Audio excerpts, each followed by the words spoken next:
evening, everyone. My name is Mayor Madeline Jarris. Would you all please rise for the Pledge of Allegiance? Pledge allegiance to the flag of the United States of America, to the republic for which it stands, one nation, under God, indivisible, with liberty and justice for all. Thank you, Madeline. And along in the audience with Madeline is her father, Phil, and her mother, Kathy, and brother, Max, who I believe is like 5 and almost 6 years old from Emerson. And Madeline is our winner of the Mayor of the Year, Mayor of the Day Award. She is with here. Elevating up to a higher level. And she's a 7th grader over at Churchville. And actually she's the first winner from Churchville Junior High, which I think is great. And we're happy to have you today. So, to make this meeting official, Clerk Spencer, if you can please call the roll. Peasant. Here. Gutenkopf. Here. Leader. Here. Dunn, absent. Graham. Here. Polumsky. Here. York. Here. Hipskin. Here. Healy. Here. Levin. Here. Kennedy. Here. Morley. Here. Wagner. Here. Mulliner. Here. 13 present, 1 absent. 13 present, 1 absent. We have an official quorum. And our first item on the agenda is going to be the Mayor of the Day Award and also the runner-up. And our former Deputy Chief is going to come up. Jimmy, would you come up and talk about the award and how these 2 lovely individuals were able to get to this level? And I believe Character Counts is involved with this. So, Jim, take it away. Thanks. My name is Jim Doherty. I'm from Character Counts in Elmhurst, and one of the very, very fortunate things I get to do is be part of this Mayor for the Day essay contest. I want to just give you a little quick history on it because it is something that is unique to Elmhurst, and I know of nowhere around of a town our size for this type of essay contest that has this type of awards for the winners. It was started by a man named Dick Chase. Dick passed away about 5 years ago now, and this Mayor for the Day essay contest has been going on for about 9 years. Dick, through his hard work and his commitment to Elmhurst, was able to arrange for an essay winner for a K through 8 essay contest, a trip to Washington, D.C., breakfast at McDonald's for 25 people, a membership at the YMCA, a scholarship at Elmhurst College, just a lot of wonderful awards for a local essay contest. And what we did when we started Character Counts, Mr. Chase was one of our founding board members, and at that point we married up Mayor for the Day with Character Counts, and now the essay has a Character Counts pillar as the theme of the essay every year. So anyways, that's the history of the contest. I'd like to now introduce Bob Walker from the FBI, and Bob is going to recognize our second place winner for the contest this year.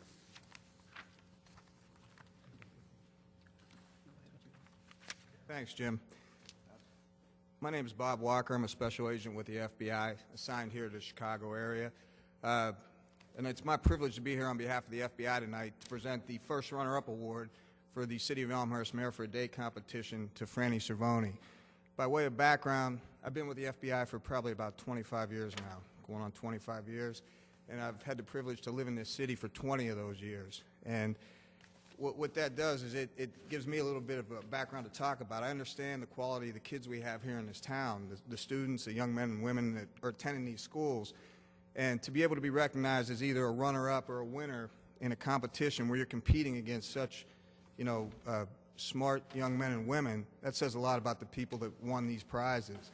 I took the time to read Franny's essay before coming here tonight, and I was very impressed with the fact that she was able to articulate her thoughts and ideas in a very succinct manner.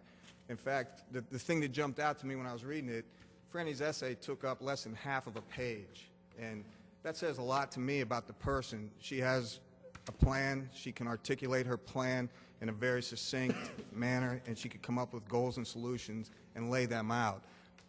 To me, what that means, Franny, is you're going to be a great manager, an excellent leader, and if you decide to go into politics down the road, you're going to do a great job in that arena, too. If you do go that route, I hope you come back to town here and step up and take a position on the council, or maybe even someday you could run for mayor of this town, because I'm sure you'd be great at it. So on behalf of the FBI, I'd like you to come up.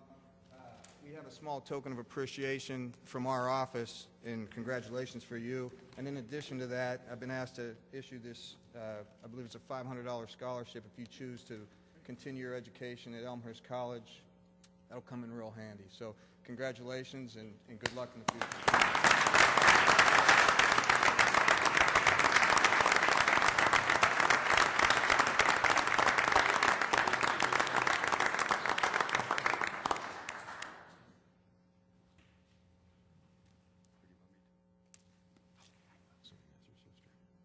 Everybody, this is Madeline Jarris. She's the winner for the mayor for the day this year. Madeline was a 6th grader, now a 7th grader at Churchville, and she wrote a wonderful essay. And the way that, like I said, one of the cool things I get to do is read all these essays that the kids come out, and what Bob talked about. And I like to thank Bob again. When I asked him to do this, he was really excited about it. Prior to that, it was kind of hard to find somebody. When I finally hooked up with him, he was just wonderful about it. But you get to read all these essays, and you see how wonderful the kids are in town. I mean, and as the mayor said, I worked for the police department a number of years, and a lot of times the police department has to deal with issues that, you know, sometimes can kind of skew your outlook on things. And every time I got to sit down and read these hundreds of essays, it really reinvigorated me to remember how wonderful our town is. Madeline's a little shy, so I'm going to read her essay for her. Although I don't have my glasses on, so you're going to have to read it. I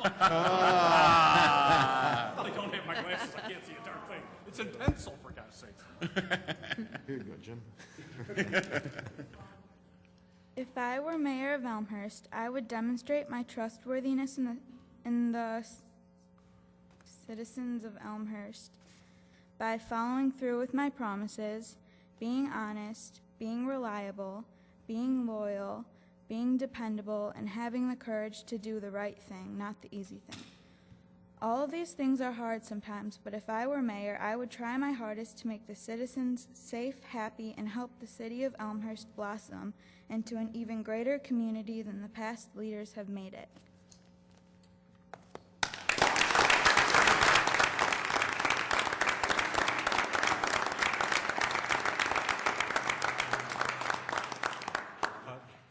As I said, one of the awards that we get is a scholarship to Elmhurst College, which I told Madeline now she has to go to Elmhurst College, but that's for $1,000 if she chooses to go there, so I'm going to give her that.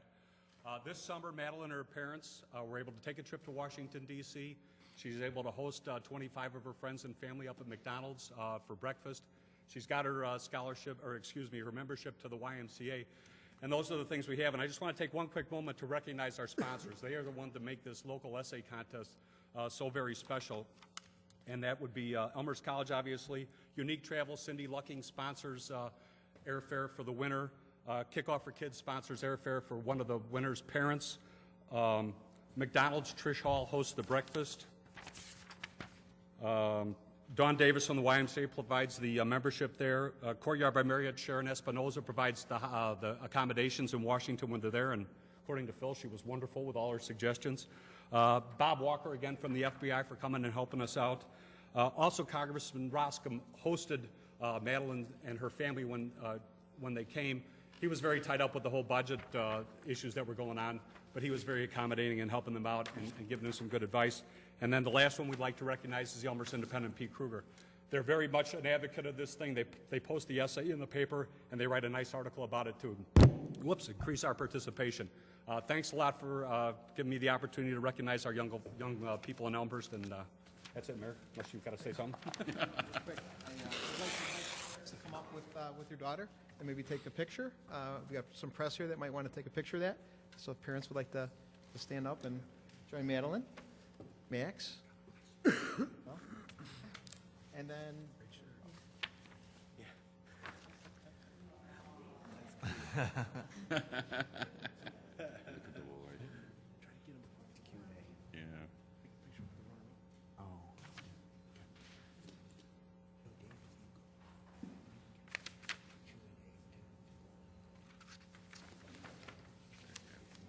And if we can invite the runner-up to stand up with the mayor as well too, because you never know. Maybe you'll be a team, alderman, mayor. You never know.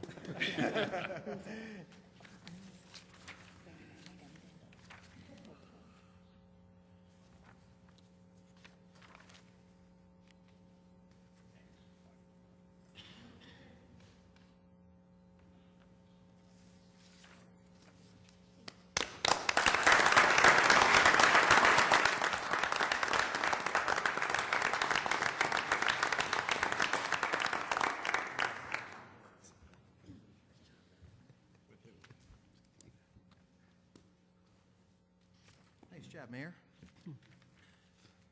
Sam Grumman, you always throwing yourself with talent, so geez. Here's your little certificate. Terrific. Okay, next on the agenda is receipt of written communications and/or petitions from the public. Is there anyone with any written communications and/or petitions from the public? If there are, please rise now and present those to Clerk Spencer. Anybody? Okay. We'll go to our public forum section of our meeting. Clerk Spencer, is anyone signed up for a public forum today? Yes, Mr. Mayor, we have a few.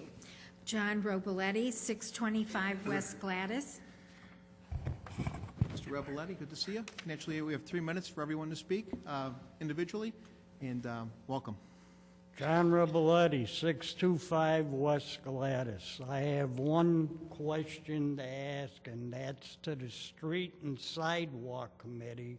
Whenever the committee is going to bring up whether and should both sides of the street vote for sidewalks, not just one side, because people don't need to have what happened on Gladys.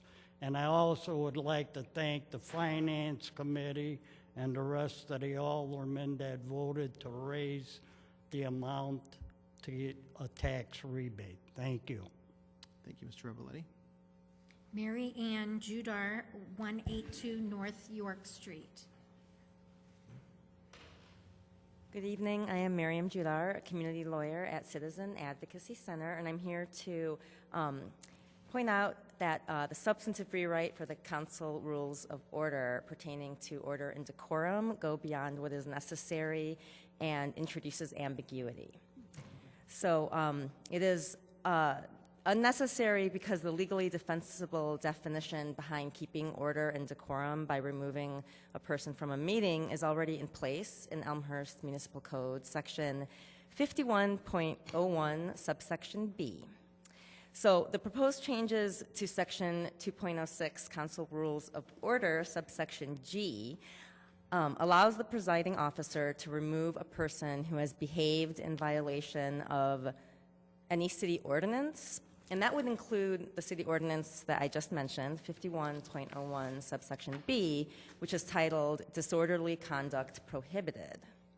Now, there are 20 enumerated types of behavior that set forth objective guidelines for the presiding officer to remove someone from a meeting. And amongst those 20 enumerated instances of behavior, there is that caution that protects the citizenry from unfettered discretion of the presiding officer, because it cautions that words merely causing displeasure, annoyance, or resentment are not prohibited. So it gives that clear guidance as well. The rest of that subsection G, parts 2 through 5, introduces ambiguity, and it reads as an attempt to deter the public from attending and participating in open meetings. The portions of those parts that refer to the presiding officer removing persons based on their content of their speech are subject to legal challenge and are legally indefensible. Those portions are legally indefensible because they give discretion to the presiding officer to make determinations as to what content of speech is appropriate or not. For example, the presiding officer would subjectively determine what kinds of statements may fall under name-calling or what kinds of statements evidence slander. Parenthetically, the recourse for slander is a defamation lawsuit, and it is not appropriate for the presiding officer to make preemptive determinations of truth and falsehood. And secondly, in Section 4, Committee's Rules of Order, subsection H2, the proposed language there also gives ambiguous guidance as to what the presiding officer in a committee. Pam, you have about 10 seconds. You can Okay. wrap it up. What the presiding officer may, how the presiding officer may impose reasonable time limits. This is too discretionary. It is ripe for abuse because it does not set forth objective criteria.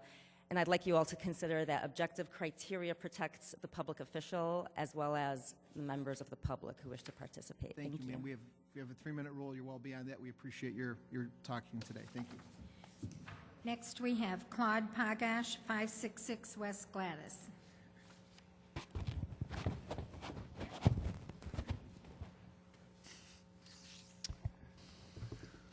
My name's Claude Boggett. I live at 566 West Gladys. I'd like to thank Mr. Muller for the way he handled the council in the absence of the mayor. Did an excellent job, by the way. It appears that the council's desire to make a change in municipal code, section 2, it kind of paints with a broad brush. I don't know who came up with this change, but I hope they can defend it. If whoever runs a meeting finds that a statement is objectionable, that's unfortunate. Yelling and screaming, I can understand. You can ask the individual to settle down. But on the other hand, it seems like there's a broad discretionary approach to this. We went through this once before. You had your lawyer here and said the public can't speak at a committee meeting. You may not like what they say. You may not like what I say. It doesn't matter. The city allocates 3 minutes. It varies 3 minutes, but it allows 3 minutes. So whoever came up with this better be able to defend it rationally. Besides that, I would like to thank the city for chopping a hole through Gladys.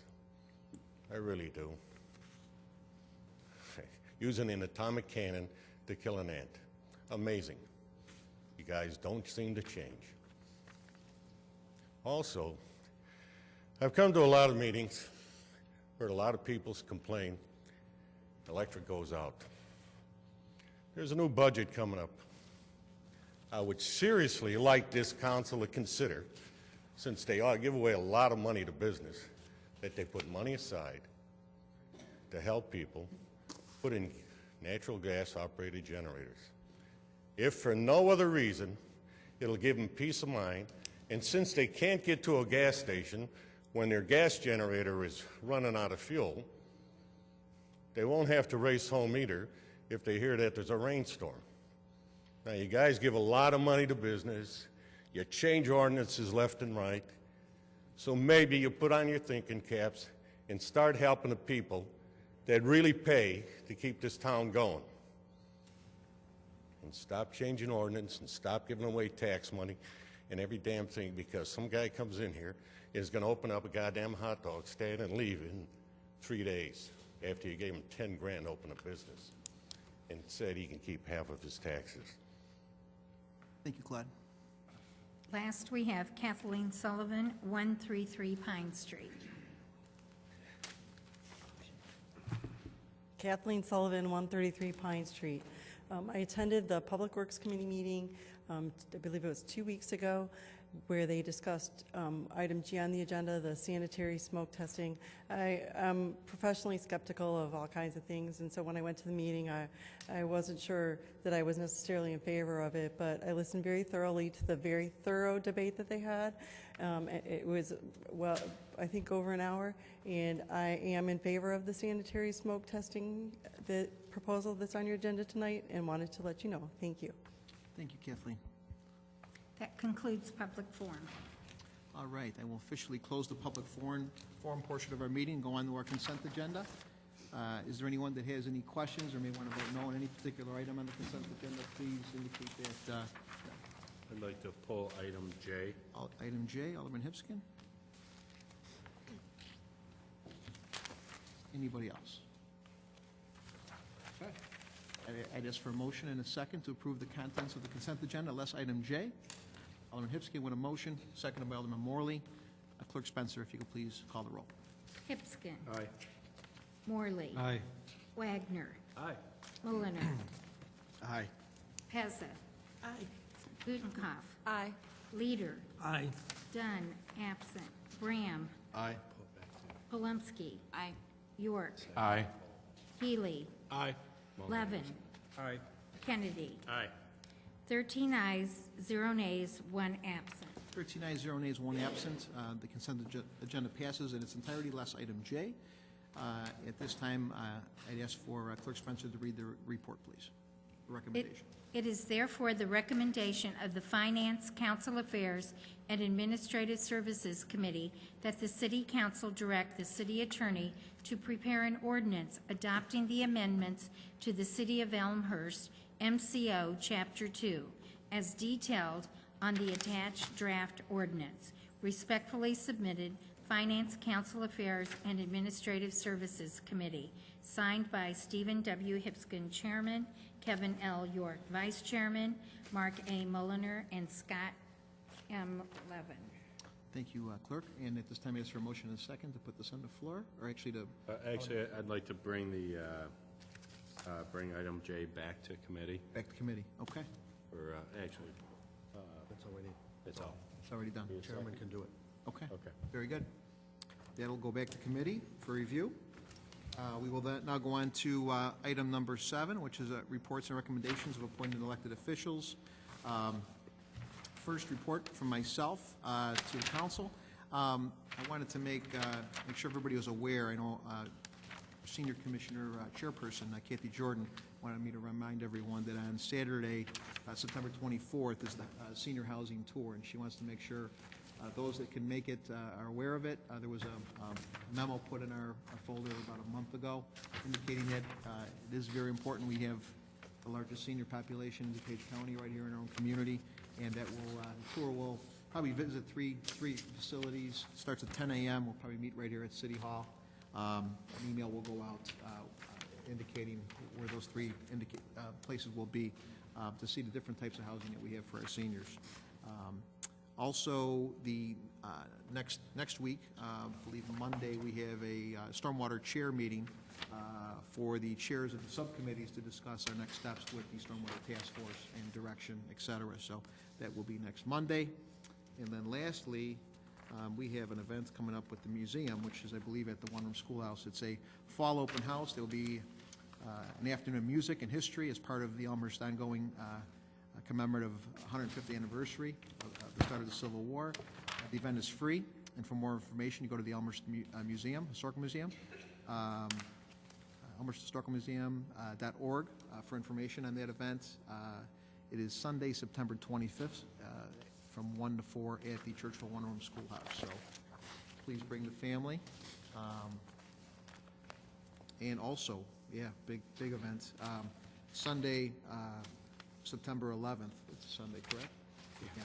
We are having our 9/11 ceremony, and actually Alderman Healy was one of the aldermen that kind of put this together, along with, I believe, the Spring Road Business District and the Park District. So we appreciate the leadership there in commemorating the 10-year anniversary of 9/11. That will be at 1 p.m. at Spring Road at the monument. So please, keep 9/11 and the folks that passed in that ceremony or that tragedy live by coming to the ceremony. We as a community support our country. We're people that care about one another, especially when tragedy happens like this and somebody from another country tries to take our freedom and invade our country. So the loss of almost 3,000 Americans, firefighters, policemen, first responders, that will all be commemorated on the 11th at 1 p.m. at Spring Road. So Alderman Healy, and I believe Alderman Levin was involved with that as well, too. We appreciate your leadership. So that's it for me. On to status of progress on Stormwater Comprehensive Plan, City Manager Grabowski. Thank you. This is the update that I meant to give in August. So we'll have one this meeting and next meeting. And just to keep everybody up to date, Christopher Burke is working on the storm sewer study. And as part of that, he gave the presentation a few weeks ago. Since then, the computer models for all 10 study areas have been completed, and alternatives analysis is ongoing. And as Dr. Burke pointed out in his presentation, those alternatives could include creating overland flow routes, potential flood storage in open spaces, and evaluating feasibility of relief sewers combined with flood storage. They've also begun the identification of possible compensatory storage areas along Salt Creek.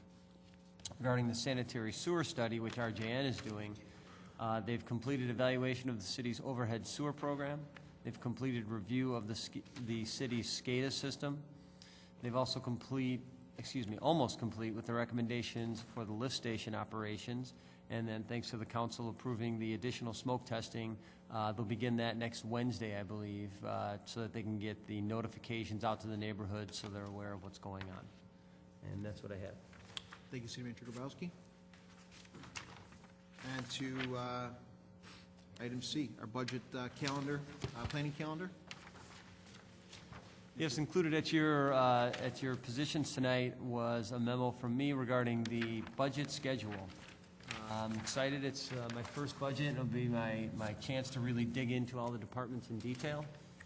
And as part of that, certainly I value the council's input. And as you have done, and I would continue that tradition, it would be helpful for me to have your goals sent to the mayor by October 24th so that he can gather them all together and then turn them over to me, and we'll present them into the budget process as we can. And then on the back side of it is a proposed calendar for that. So October 24th, we'd like to see your input.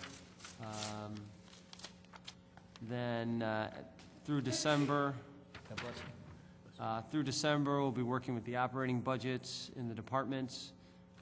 And then in March will be the delivery to the City Council for your review. And my understanding from Finance Director is that each individual department will work with the committees on specific projects as appropriate. So with that, I would encourage you and ask that you think about that and get those ideas to the mayor as soon as possible. Thank you. Thank you, Mr. Grabowski. So those goals by October 24th, you have issues in your ward that you want addressed, sidewalks, street issues, whatnot. They could all be put kind of at a monetary level, and what are we looking for? We keep the services at a high level, keep the tax rate at a fair level, but if you have specific wants and needs, please get those to me, because really this is the time to get those so that we can get them in the budget, we can get that budget approved, and next year we can allocate. So if we wait to set these goals next year during the allocation, that could be challenging. So let's think about this, and let's try and prioritize and get those to us. So thank you. Any other business? Item number 8. Alderman Pezza. Thank you, Mayor. I would just like to take a moment to thank Donna Elmarico, the owner of the wonderful property at 208 Arlington, which was designated this evening, not only for taking such wonderful care of this historic landmark that is a gift for our community, but also for taking the time and dedication to go through this process and make your home, I believe, number 3 on our historic landmark register. So thank you very much. Nice. Alderman Morley. Thank you, Mr. Chairman and Madam Chairman, for your indulgence. I'd like to take this opportunity. I think, Mr. Chair, you're aware that certainly that several members of this council crafted a letter, and ultimately, I believe, 10 aldermen signed it, and also Mr. Dyer. And it was with regard to Senate Bill 1652, and quite frankly, more appropriately, or more importantly, with regard to reliable power supply in Elmhurst. So as you're aware, that happened, and obviously there's been a lot of conversation, and appreciate the mayor's help. Certainly the mayor's help with ComEd, Mr. Grabowski's help, and all of the other officials who actually responded and offered to pitch in and try to solve this situation. We did get some correspondence from ComEd early on, and then subsequent to that, I think you're aware that we received a 4-page response from ComEd. Quite a spirited 4-page response, which we appreciate. After reading this, though, I had talked to a handful of my fellow council members on a one-on-one, two-on-one basis just to get the feeling. And the feeling was that we're pretty happy that we think we've got ComEd's attention. However, we did feel that a response was necessary to this letter. So I took it upon myself to draft an outline of a letter and then sought out a handful of aldermen, again, on a one-on-one, two-on-one basis to pull this together. So I do have a letter I'd like to read into the record. Obviously, due to meeting restrictions, I didn't feel it was appropriate to contact all 11 people, ultimately, who endorsed the letter. But I'd like to read this into the record and certainly encourage anybody, after they hear it, if they'd like to sign on. The intent would be to send this on as a formal response to ComEd toward the end of this week. So with your indulgence, I'd like to read the letter at this time. Response to ComEd letter. On August 1st, several Elmhurst aldermen announced their intent to send a letter to Governor Quinn urging the veto of Senate Bill 1652. The letter was read into record and subsequently was sent to Governor Quinn. Since that time, we have received a response from Tom O'Neill, Senior Vice President at ComEd. In addition, on August 29th, Senate Bill 1652 was sent to Governor Quinn's desk for approval. While we appreciate the spirited response from ComEd, we are disappointed that this bill continues to move forward. Our goal remains the same: a consistent and reliable power supply for the citizens of Elmhurst. We are steadfast in our belief that the city of Elmhurst and its citizens deserve better treatment at the hands of this regulated monopoly to which we are beholden for the delivery of our electricity. A reoccurring theme is that Senate Bill 1652 will allow for ComEd to invest over $2 billion in smart grid technology. It's important to keep two things in mind. First and foremost, this is our money. And secondly, ComEd is allowed a return on equity, ROE, of over 10%. If ComEd fails to meet its performance metrics, their ROE falls all the way down to 9.95%. The Citizens Utility Board, the Illinois Commerce Commission, and Attorney General Madigan remain opposed to this bill. Over the past few weeks, we feel that this issue has become clouded. The discussion is focused on the merits of Senate Bill 1652. Please allow us to refocus our want. We are opposed to Senate Bill 1652 based on the fact that the current service we receive is unacceptable. Simply put, we cannot discuss the merits of smart grids and increased rates while our issues remain unsolved. We would be happy to discuss the benefits of SB 1652 after our current issues have been addressed. We sent our letter to Governor Quinn, and ComEd chose to respond. We appreciate that. Mr. O'Neill offers to meet and discuss the facts regarding the supply of electricity to the city of Elmhurst. That was included in his correspondence in two different areas. Mr. O'Neill, we accept your invitation. We ask for you to make time in the near future to meet with city officials and discuss our current problems and immediate solutions to these problems. We are looking for specific commitments for Elmhurst from ComEd. During this meeting, we would also welcome the opportunity to learn more about the benefits of Senate Bill 1652. People can parse words and quote stats all day long about how reliability has improved over the years. The citizens of Elmhurst aren't buying it. We thank you for your attention and look forward to our meeting. As of right now, Steve Morley, Jim Kennedy, Chris Healy, Kevin York, and Danny Polumsky have agreed to add their names to the bottom of this letter. I would encourage everyone to review it, and certainly feel free to contact me on an individual basis and let me know if you're willing to support this. And I'd like to give a copy to Patty Spencer. Okay. Thank you. Thank you, Mr. Chairman. Mr. Alderman Morley. Alderman Mulliner. Yeah, as I wholeheartedly support the effort that the aldermen are making, if we want this to have the greatest impact, we should send this through the proper procedures. Sending letters from aldermen isn't going through the proper procedures. We have procedures, we have handbooks, we have policies. We're supposed to follow those rules. And it's assumed that that letter that went out the last time was from the city of Elmhurst. It was actually from 10 aldermen. it was not from the city of Elmhurst because it never went through a proper procedure. It needs to go through a committee process, be reviewed by that committee process if we want it to be recognized as an official document from the city of Elmhurst. And if we're requesting that activity occur with the city of Elmhurst, we need to go through the proper procedures. And I'm very concerned that we're beginning to circumvent procedures to grandstand. And I fully understand. I have the biggest power problem in the 7th Ward. Pat Wagner and I have been fighting this issue for years. We understand the problems that are there, but we need to go through this procedure and do it in the proper fashion and make sure that it's done the way that it should be so that then it comes out as a city of Elmhurst issue, not a group of aldermen who are sending in a letter. So I would request that that be sent to an appropriate committee and it be reviewed appropriately. Alderman Leader.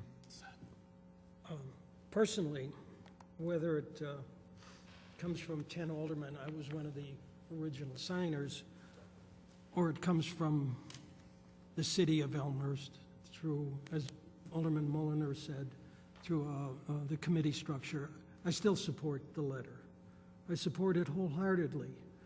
I read the response from ComEd, and quite frankly, I couldn't help but think of Mark Twain about lies, damn lies, and statistics.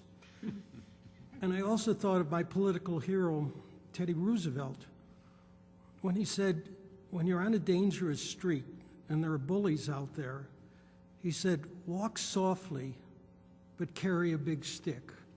And I think that what we're doing, quite frankly, in both letters, whether through the 10 or 11, we are walking softly, but we're carrying a big stick. What we're trying to do in simple terms is get their attention. And that's exactly what we got. And now if they'll come and sit down, then we could, as reasonable people, discuss the fact that, let's face it, service has not been very good in Elmhurst. So again, you can put my name down, whether under Alderman Mulliner's procedure or the letter that Steve Morley has written. Thank you. Any other business? Alderman Morley? Thank you. I think anybody who's watched council for the past 4 or 5 years knows that no one's a more stickler for procedure than I am. So I take somewhat exception that what we are doing actually violates procedure. Nothing that we have done has violated any procedures. Nothing precludes us from sending out a letter. I would agree with Alderman Mulliner that our electrical problems have not been solved. So I'm willing to do anything to try to solve this problem. Certainly, sending it formally through procedure is something that we can do, but this is also another avenue. Thank you. Thank you. Alderman Healy, and then I'll go Alderman Pesca. Thank you, Mr. Mayor. I'd like to echo what Alderman Morley said, that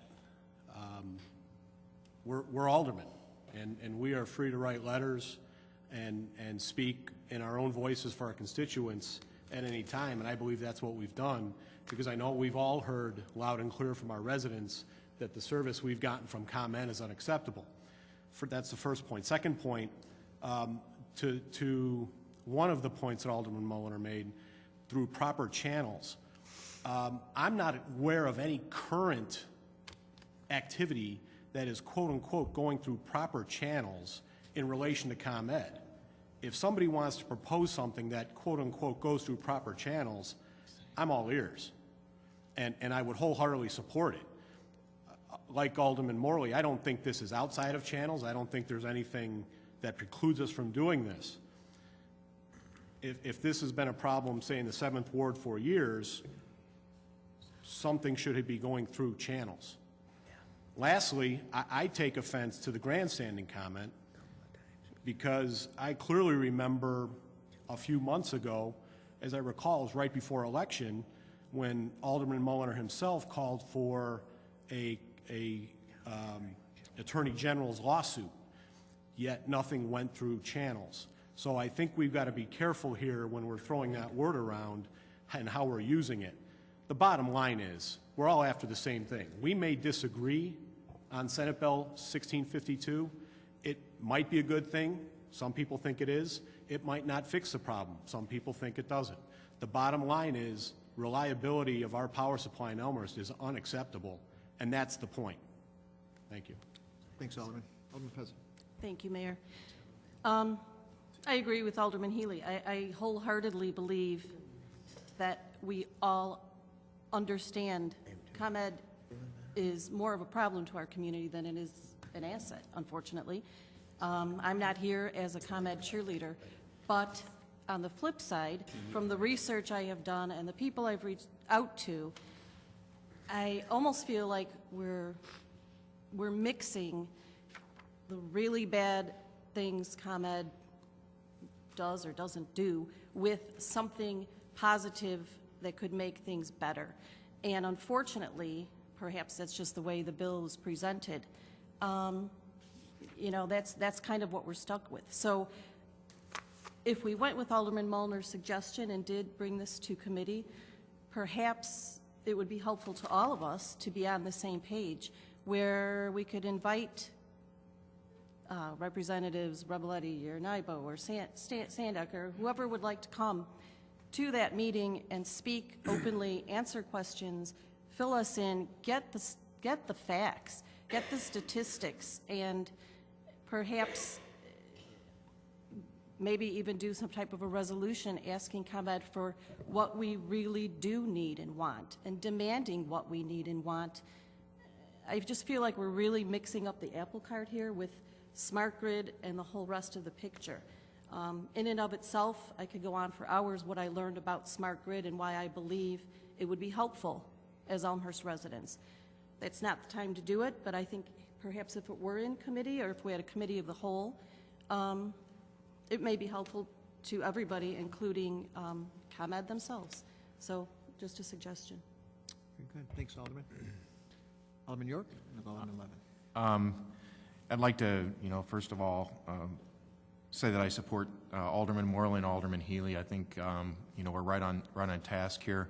I think what we have accomplished by going through this in a non-channel approach is that we have gotten ComEd to agree to come to the table and meet with us. And I think, when we really look at what our issues are, that's what we want to do, is we want to have somebody to talk to.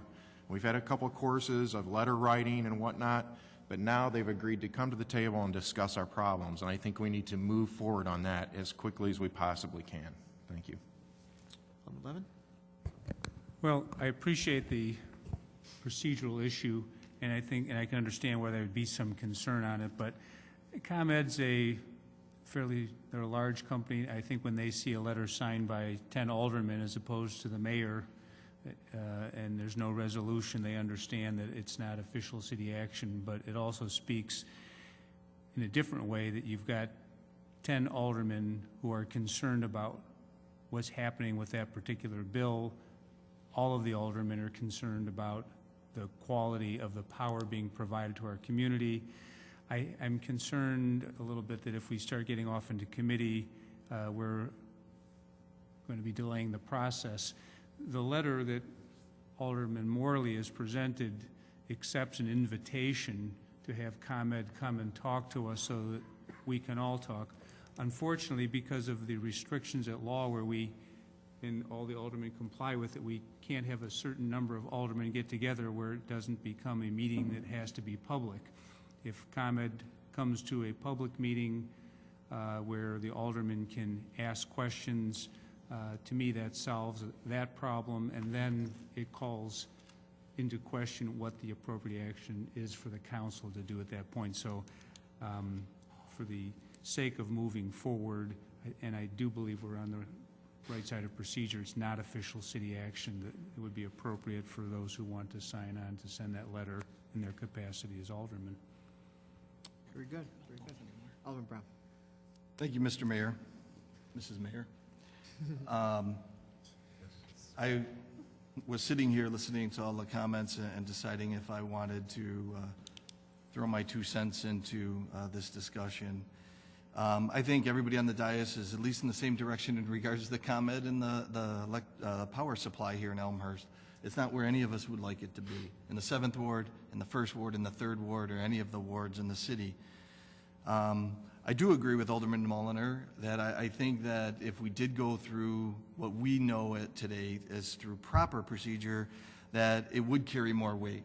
Having a City of Elmhurst resolution going to ComEd would, to me at least, carry a lot more weight than subsequent aldermen. Now, mind you, any alderman who sends a letter and jumps on board with other aldermen, there is nothing wrong procedurally with that.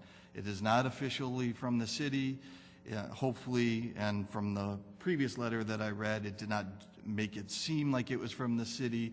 So therefore, procedurally, I agree, there's absolutely nothing wrong with it. I just think that there's a better course of action of having a resolution, and it says a lot more coming from the city of Elmhurst compared to a subset of the city of Elmhurst elected officials. The other piece of information I want to throw out there is the representation we do have in the State House today.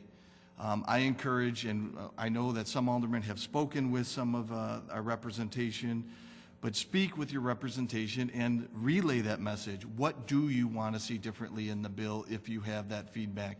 What do you think needs to happen in the city of Elmhurst? I think smart grid, even though it's not the best solution or the ultimate solution, I think it is part of the puzzle to solve at least the recovery aspect, the quicker recovery aspect when we do have power outages. I'm not sitting here saying that smart grid means that we'll never have another outage in the city of Elmhurst. I think everybody would chuckle if those words were ever murmured by anybody. But I do feel, from what I know at least, and I'm not, well, I am an electrical engineer, but I am not a ComEd employee, so I don't know the details of this bill. But from what I understand is it will assist of quicker recovery, like I said last time, compared to having a individual driving in a little ComEd car, looking in backyards with a flashlight, hoping to find out where that down wire is that's causing an outage of, 1/4 of the city of Elmhurst, a little exaggerated there.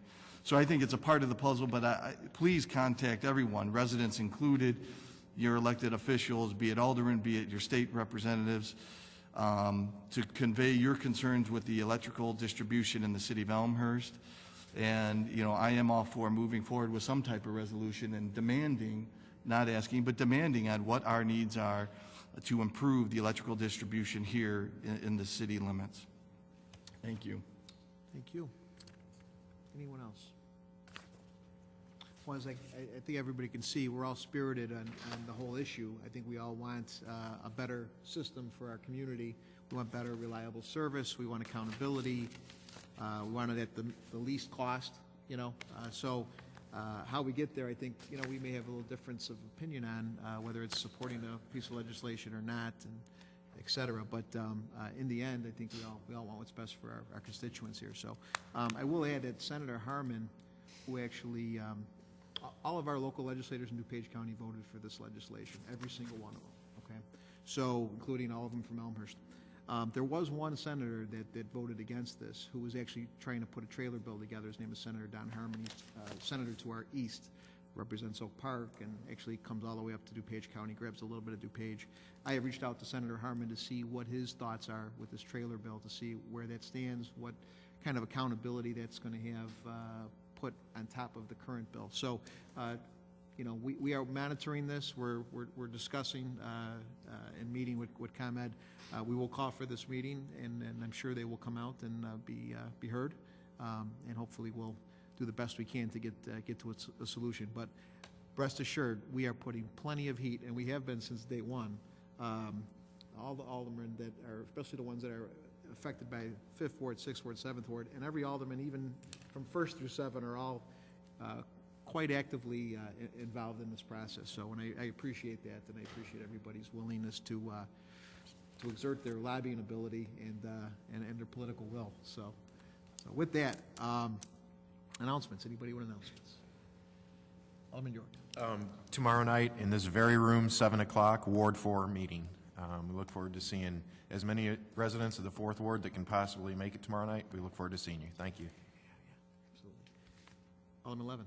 The Fifth Ward will be holding a town meeting on September 15th at 7 o'clock at the Knights of Columbus, which I believe is 732 South York Road. And if you can't make the Fourth Ward meeting, you can come over to ours and we'll listen to what you have to say. So that's September 15th, 7 o'clock, Knights of Columbus. Alderman Healy and I will be co-sponsoring that. Very nice. Alderman Brown. It seems like this is the night for these type of announcements. Alderman Polomsky and myself have been alternating in regards to hosting an open house, which is a little bit different than a town hall. Date, time, and place will be announced at the next city council meeting. And we also, Alderman Polomsky and myself, hope to host a town hall meeting in the month of October. So stay tuned for the rest of those details for both of those meetings for the 3rd Ward. Very good, very good. Anybody else? So don't forget the 9/11 event, 1 o'clock on Spring Road, and also on the 18th, which is a Sunday, the 4th Annual Brianna and Friends Walk to Talk benefiting CSLD will be at 10 a.m. at Barron's Park. So please come out and walk to recognize autism, which has affected many, many children in our community, about 130 roughly, including my daughter Bree, who's doing very well because of 205 and CSLD and all the services that she gets from the community. We want to make sure that every kid, no matter what their financial ability, can get those. So that's what the Brianna Walk's all about. So please come out, 10 o'clock. You can reserve a spot at csld.org, and we'll be out in force. So I appreciate everybody's support. Mayor, would you like to ask for a motion in a second? Yes, for a motion in a second. Can I have a motion in a second to adjourn the meeting? Alderman. Second. You can.